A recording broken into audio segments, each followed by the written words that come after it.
デジタルラボ始まるよ。デジタルラボカズチューブです。このチャンネルでは手書き風デジタルをコンセプトに発信しているチャンネルになります。今回もトトロの1枚で倍速が20倍になっています。全体尺は5時間21分とちょっと長めになっていますので20倍の倍速にさせていただきました。結構満足いく仕上がり、大変だった分比例して満足度が上がるもんなんですけど、今回の絵自体は気に入っています。別の動画でも言いましたけど、この80年代後半から90年代にかけてアナログのアニメーションの絶頂期というか、本当にフルアナログの頃のアニメーションですごいいい時代だったなと。なので僕もこの背景自体もこのぐらいの年代の背景がとても好きで、今のジブリの作品は全部好きなんですけど、テレビアニメーションに昇華できるレベルで言うと、この80年代のジブリのアニメの密度がすごく参考になると思うんで、自分の仕事に昇華できるその80年代後半から90年代前半、中盤ぐらいにかけてのものを中心に多分模写していくと思います。今まで自分が美術監督で長くやってきたので、自分よりその現場で上に立つ人が、監督とか演出さんとかしか、絵で言うとですけどね、しかいなかったので、こういう自分より上手い人たちの絵をこう描くみたいなことが そんなに現場ではなかったから、すごくこの YouTube 始めてよかったなと思う一個はそこですね。すげえ上手い人たちの絵を隅まで見て、どういう処理をされてるかっていうのをしっかり自分の中に落とし込むことができるんで、皆さんやってみたらちょっとハードル高いかもしれないですけど、やるとすごく勉強になりますね。やる人いないと思うけど大変なので、この動画もすごい大変でした。ただ満足度はかなり自分の中ではあります。新人の頃は自分より上手い人しか周りにいないから、やっぱり自然と成長するのは間違いなくて、でその環境にいればしばらくは大丈夫なんですけど、自分も徐々にレベルが上がってくると、やっぱりそこの同じ環境下だとなかなかね、伸び悩む時期が来ると思うんで、そういう時に少し刺激になるんじゃないかなとは思いますけど、初見の方はちょっと気になるかもしれないですけど、この、今動画内で使われているプラグインのソフト、プラグインっていうのは外部からのソフトを、インストールして Photoshop 内で使うっていうのがプラグインになるんですけど、そのプラグインソフトでネズミプロっていうものがあって、パースに沿って合わせた設定したパースに沿って線をかけるっていうツール、今これ映ってるやつですね。これの詳しい動画だったり設定の仕方、ちょっと買う必要があるんですけど、めちゃくちゃ買っといて損はない、ものすごい便利なプラグインになるんで、すごくおすすめです。でこういうアナログの時もある程度その放射状になったりとか、パースをしっかり決めたいという時にはあらかじめ設定しとくとすごく便利です。で下塗り終わりです。ここから書き込んでいきます。森の距離によってはそのアウトラインの作り方が違くて、森の密度ですよね。上の方の密度がかなり高くなってくるんで、途中ポコポコ穴開けたりだったりとかがなかなかしづらいと、そういう特徴があるかなと。で逆に近くなってくるとどんどん自然物のアウトラインの穴を開けやすくなってくるんですけど、そこの見極めはすごく大事になってくると思います。あとアンダーにしてる部分も森の密度が上がれば上がるほど抜けを作れなくなってくるんで、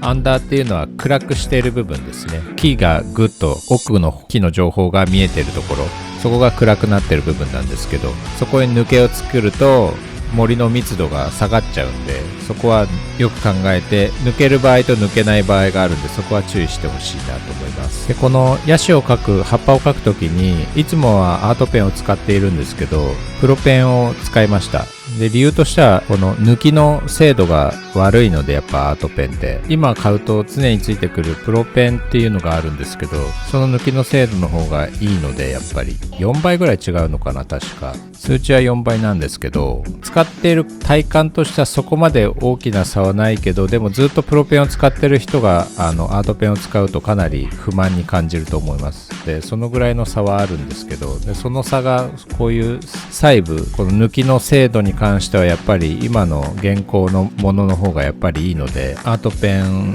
を常に使っている僕としてはアップデートしてほしいなと願っています。それからプロペンにもう標準装備で入れちゃうとかね、そこら辺技術的にできるのであればぜひやってほしいですよね。そしたらもうすぐ買い替えますけどね。このアナログの背景ってやっぱり全部意識して書かれてるんで、やっぱり細かいライティングとかハイライトの位置とか、あといろんなディテール、詳細なディテールが本当に随所に入ってる。絵として楽しいところにディテールが入ってる、目立つところにディテールを入れるみたいなのがアナログの背景のいいところかなと。全部マニュアルなのでね。で、デジタルでテクスチャー入れるとオートマじゃないですか。ある程度狙ったところに置くんですけど、それでもランダムにこうバーって入っちゃうじゃないですか。で、アナログの場合はもう本当に自分たちで入れようと思って入れないと入らないものなので、やっぱり見栄えのいいところにそういう目の引くディテールがあったりとかして、僕はやっぱりアナログ素晴らしいなと。このどうしてもこの書き起こすっていう作業をどんどんテクスチャーに頼りすぎちゃうと自信がなくなってやれなくなっちゃうんですよね。なるべくこうテクスチャー使ってもいいんで、その上からまた新たにディテールを足すっていうのはやった方がいいと思います。でもちょっとね、事務作業というか処理が多くなっちゃうんですけどね。テクスチャーかぶせてその上にディテールを書き足すので、結構複雑な構造にはなっちゃう。レイヤー上複雑な構造にはなってしまうんですけど、僕はそこら辺がもうすっげえ編集がめんどくさくてやりたくなくなって今みたいなスタイルになっています。複雑なレイヤー構成は本当にやめた方がいいですね。絵描く時間よりも編集する時間の方が増えちゃうんで、僕の動画を毎回見ていただいている人はわかると思うんですけど、きっちりしたパースじゃなくても絵としては魅力的に映るよっていうのがわかる動画になってると思うんですけど、パースにどうしてもねぎっちり縛られる人って、僕も初めそうだったんですけど、そうするとやっぱりどうしても全員同じ向き、全員っていうと家具が全部まっすぐ並んでるっていう絵になっちゃうんで、それを崩す、そこをちゃんと崩せるのであればパースしっかり沿うっていうのもありはありなんですけどね。ただあんまりそこにガチガチやっちゃうとみんなまっすぐ並んだつまんない絵になっちゃうから、そこは知識として入れといた方がいいです。パースをしっかりやりたいっていう人の気持ちもわかるんで、アンバランスさをある程度絵の中で表現できるんであれば、パースガチガチでやっても絵としてはいいクオリティのものができるんじゃないかなと思います。ここのサッシの部分のグラデーションの入り方は本当にえぐいですね。ジブリの昔の人の思考、頭の中どうなってんのかなっていう感じです。影になってて、さらに日差しが入って環境色とかがいろいろ反射して混じって入っているみたいな、頭が働いてる絵、すごい細部まで細かく考えられて配色されている絵になってます。書き込みってある意味贅沢品みたい、絵の中の贅沢品みたいなもので、パースだったりライティングだったり反射だったりをある程度のところまでしっかり入れて、さらにもっとさらに良くしたいって思った時に初めて細部まで書き込むみたいなものが僕はいいと思ってて、他のことがやれてないのにライティングもずれてるしパースも変なのに書き込みだけしっかりやるっていうのだとやっぱりちょっといびつな絵になりますね。そう、下地がしっかりしてないところにディテールだけ書き込むっていうのは絵としては間違った方向です。僕の中では。いびつなものが好きだよとか、いびつなものを目指してるよっていう方とか、アーティストとかだったらいいと思うんですけどね。アニメーションの背景で言うとあんまりいびつなものはない方がいいと思います。狙ってやる場合もあるけど、ほとんどは多分ただ崩れてるだけっていうのが多いと思います。ここの小物の細かいライティング、非常に勉強になりました。こういう多分積み重ねなんでしょうね。しっかりしたものを書き上げるって。今回もちょっとアナログ模写してて、デジタル作業で似てる共通点があったので皆さんにシェアしたいと思います。共通点というのはね、色作りの段階の話で、下塗りを終わった時点ではもう大体のメインの色は決まってて、そこに大きく外れたトーンの色だったり奇抜な色っていうのはその絵の中ではもう作ることはないなという。アナログの時で絵皿っていうのがあって、そこにいろいろ色を混ぜて作るんですね。でその時にあらかじめ作った色からちょっとずつあれとこれを混ぜたりとかしながら絵を仕上げていくんですけど、デジタルでも似たようなことがあって、そのさっき言った下塗りが終わった段階の画面の色、使った色をそのままスポイトで使いつつ、足りない色を多少新たに新規で作るみたいな作業が似たような部分があるなと。色に気使う時ってその下塗りまでの段階がかなり大きいかなと。それで細部でやるときも部分では使う、その気を使う部分は出てくるんですけど、もうざっくりのその全体の色味みたいなのは下塗りの段階でもう大体使う幅の色だったりはもう固定されてくると。その少し上がった色とか下がった色は、もちろん締めたり上げたりする中で使う色は出てくるんですけど、その振り幅自体はそんなに大きくない。下塗りで使った色の上下、そのアンダーにしたりトップで明るくしたりっていう振り幅はその程度で、本当に色をもうしっかり決める。まとめると、デジタル作業でいう下塗りっていうのはアナログの時のパレットに色を作りつつ、もう一緒に下塗りも終わっちゃうっていう、その一石二鳥の効果があるかなと。デジタルでパレットを自分で自作して作ることもできるんですけど、実際にその絵の中でどういう風に使っているかっていうのがもう実際に分かりやすく配色されているんで、アナログの時よりも時短で両方作業ができちゃう。色を作る作業ってすごく気使うんで、だから全部が全部色を全く一から全部作ってるわけじゃなくて、その中で作った色を拾って配色していくっていう作業になっていくんで、どんどんその色に対する意識は徐々にこう下塗りの時からは書き込んでいくと徐々に低下していく。それいいと思うんですけどね。それで逆に書き込んでいく時はその細部、精度だったりに意識がいくんで、それでうまくいってるんだと思います。下塗りの時はあんまり精度を求めないんで、ざっくり色が入ってれば大体 OK なんですけどね。だからそこの意識の使うポイントが全く違うということだけ分かってれば、あんま分かってなくても普通に作業で流れ作業でやればそうなっていくんですけど、分析するとそういう感じです。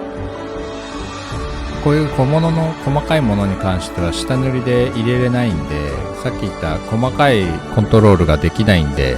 下塗りの場合はね、小さいものは後から描くで全然大丈夫です。むしろその方が手数が増えなくていいと思います。で、こういう椅子とかテーブルとか実践があった方が僕は好きです。多分アニメの背景としては多分そっちの方がいいと思います。理由は明確で、キャラクターって実践があるじゃないですか。実際のアニメーションの中でキャラクターとぶつかるところ、例えばこれで言うと椅子だしテーブルだし、あとコップとかね、コップとかもなるべく背景で描かない方が僕としては絵としてはまとまると思ってます。ただ美術で描いてくれって言われれば描くんで、そこら辺は臨機応変にやってはいるんですけど、実際にこういうリアルにセルと絡むような場所は実践が入ってる方が絶対にいいです。セルがもし触ったりすると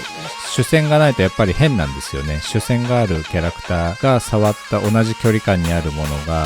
主線がないっていうのは本当に違和感でしかないんで、これはもうあまり大っぴらには言われてませんけど、実際そう見えるし、その処理をした方が絵としてはしっくりきます。逆に距離が離れてて主線があると、それはやっぱり違和感が出ますね。モブでよくあるんですけどね、モブが奥にいる、遠くにいるんですけど主線が太くなるとやっぱり絵の中では浮きますね。それが逆のパターンっていうやつですかね。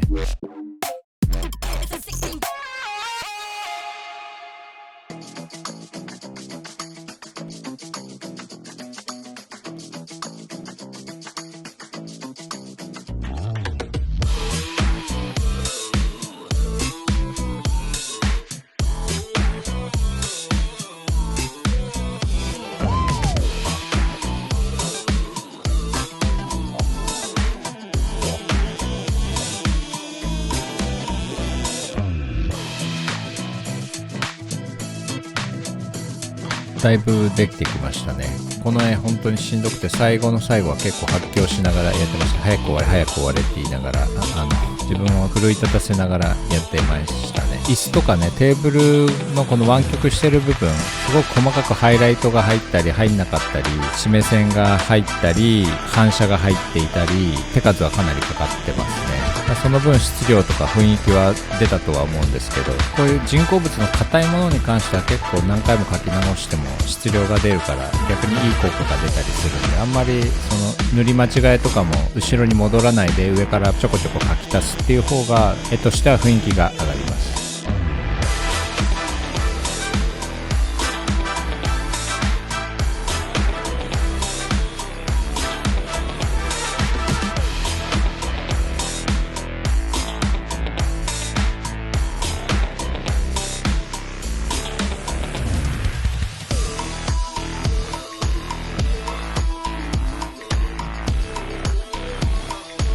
はい、ここで制作の人から仕事の電話がかかってきたので、カメラはオフになります。で最後書き上げていきます。で、まだその段階にはないんですけど、最後みんなに、家族に確認してもらって、やっぱり自分のメンタルブロックのある部分だったり、パッと見の印象でどう違うみたいなのを、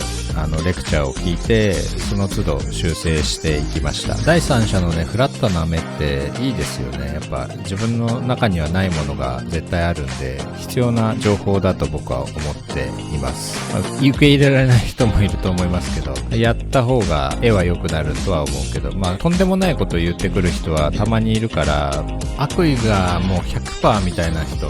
悪意がちょっと混じってたらちょっと要注意した方がいい。ただ本当にそれがなくて純粋に言ってくるような意見だったら、僕は聞いた方が絶対プラスになると思うんで、難しいけどね、はい、この人に悪意があるのかなとか、自分がその人に悪意がなければおそらくその人も悪意を持って接してこないと思うんで、そういう人に聞いてみるのがおすすめです。